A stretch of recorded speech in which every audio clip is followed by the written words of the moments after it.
You know, there's an old saying, I don't know who to attribute it to, that goes, when you come to the end of your life, you don't regret the things you did.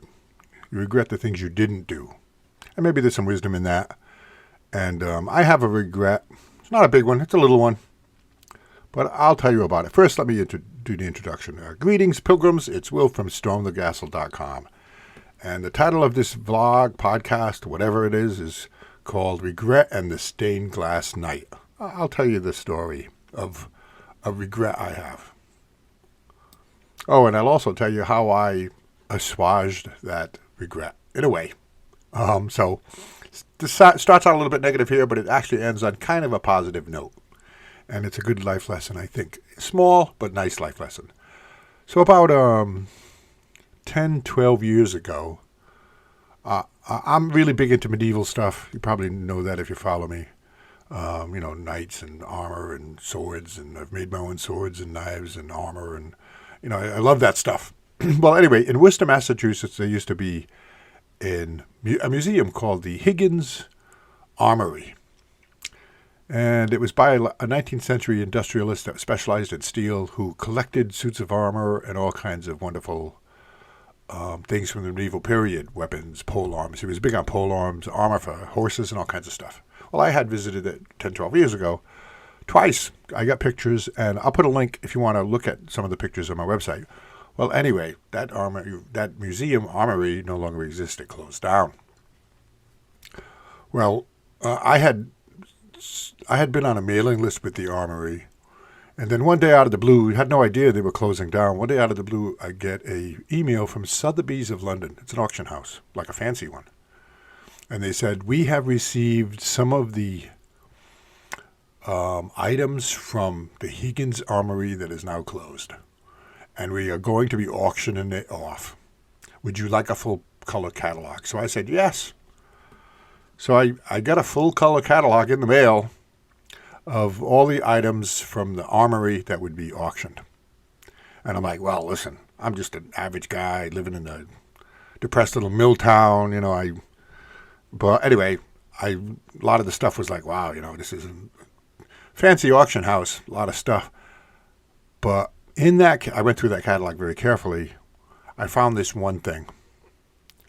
It was a small, maybe 18 inches tall, a stained glass window, rather simple, several hundred years old, of a kneeling knight in armor praying. He was kneeling and praying.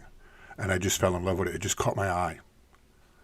And I thought over the course of, I forget how long it was until the auction, but I thought over the course of days, weeks maybe, wow, is that the kind of life I would live to say, you know what, I want that. Oh, and by the way, they estimated it was going to auction off at about $600, which I was like, hey, that's not bad at all. Small stained glass window, $600. Well, anyway, I thought, is that the kind of life I could live, where I say, you know what, I want it. I'm going to book a round-trip flight to London, stay for 3 or 4 days, go to the auction, bid on and win that stained glass window, have it shipped back through customs, and accomplish that mission. And I never did it. So that's the regret.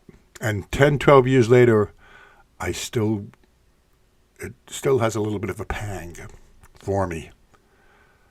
Some people live that kind of life. I'm just a lower middle class guy. I kind of can't picture myself that way, but at the time I was working a lot. I was working like 80 hours a week, and I made excuses, But the regret stays with me and stood with me until I had a memory of this incident just a week ago, maybe about, I think it was 9 days ago.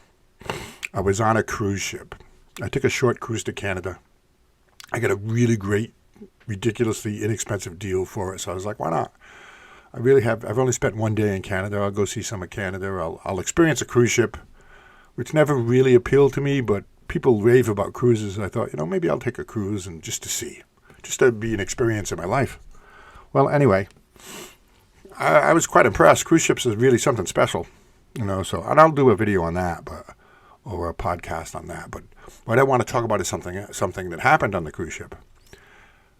on these cruise ships, at least on this one, they have a fancy art company that handles art, like upscale art, or like some serious stuff, you know. And in the brochure, they were saying on one particular day at a certain time, they were going to have an art auction. And I thought, I'm going to go to the art auction just for the experience of it. I'm not going to bid on anything. And, well, before you jump to conclusions, the stained glass night wasn't there. I don't want you to think that, But wouldn't that be ironic? But that would be quite the coincidence. But no, it's something else. But so I went to the art auction, and I was like, wow, it's nice, different things, different prices. And some of them were, like, expensive. And some of them were actually pretty reasonable. Some famous artists, moderately famous artists, Kincaid, stuff like that. Well, I'm watching as they're unveiling different pieces and starting the auction. And I was like, yeah, these are all nice. And then one piece struck me. Just struck me. A small painting. I don't know what medium. Like a watercolorish kind of thing. But by Émile Bellet called Dans l'eau du couchant. On the... I think that means in the golden sunset, on the gold of the sunset, I think that means in French. And it just struck me. And I sat there, and I didn't bid. I was like, I'm not going to bid any. I don't know how this all works. I'm not I'm just here for the experience to see what it's like. Well, anyway, the auction ended, and I went back to my cabin, and I started thinking about it. I was like, it did strike me. Really hard, and I remembered the stained glass night, and I said, is this going to be the stained glass night all over again? So I'm laying in bed in my cabin. I was thinking, how can I correct this? I said, well, it didn't sell at auction. Nobody bid on it. So the following day, in the morning, again, I'm still thinking about it, and I decided, what? I'm going to go see if I can buy that work. So I did. I went down to the art gallery on the ship, and talked to them. And I said, hey, I explained to them that I saw a work that I didn't bid on and was up for auction, and I described it. I couldn't remember the name of it, and they had it. They said yes, and so I bought it at the opening auction price, which was very, very reasonable. It's isn't a fancy thing, but and now I don't have it yet. It has to go through customs. It has to be shipped. So they're telling me it's going to take 6 to 12 weeks for me to receive it. But I thought, in a small way, I assuaged the regret I had with the stained glass night, and I'm looking forward to getting the piece and framing it and just displaying it, because it will also be symbolic of the cruise I took. So it's kind of a memento or a memory of the cruise. And part of it is it's a woman kind of like posed near a wall and the sunset, but the wall could almost be like she's on a cruise ship. So I kind of like that too, Well, anyway, here's the life lesson for you, is when it comes to not taking the initiative, not taking that step, and maybe later regretting it. Maybe this happens to you, it's happened to you, it will happen to you. And I guess, that happens. That's part of life. You're always going to have those kind of things. But you can remember those things and reflect on them and then make corrective action. Change course. Sorry to use that cruise ship analogy. To change course and, don't do it, and try not to do it again. So I'm happy with my purchase. I'm happy with my artwork. And I just wanted to impart on you that. Maybe, you can take that little kernel of an idea and give it some thought. I had one more thing else to say. I was like, so anyway, I'm looking forward to it, the piece coming in. And, anyway, I have a website, stormthecastle.com, that I've been working on for over 20 years. And I have thousands of pages of stuff, all kinds of things about travel, world travel, writing, various writing in my books, and a whole lot of stuff about making things. My kind of trademark tagline is "Let's make something," So making things of all types, working with cardboard or foam board or blacksmithing or stained glass even.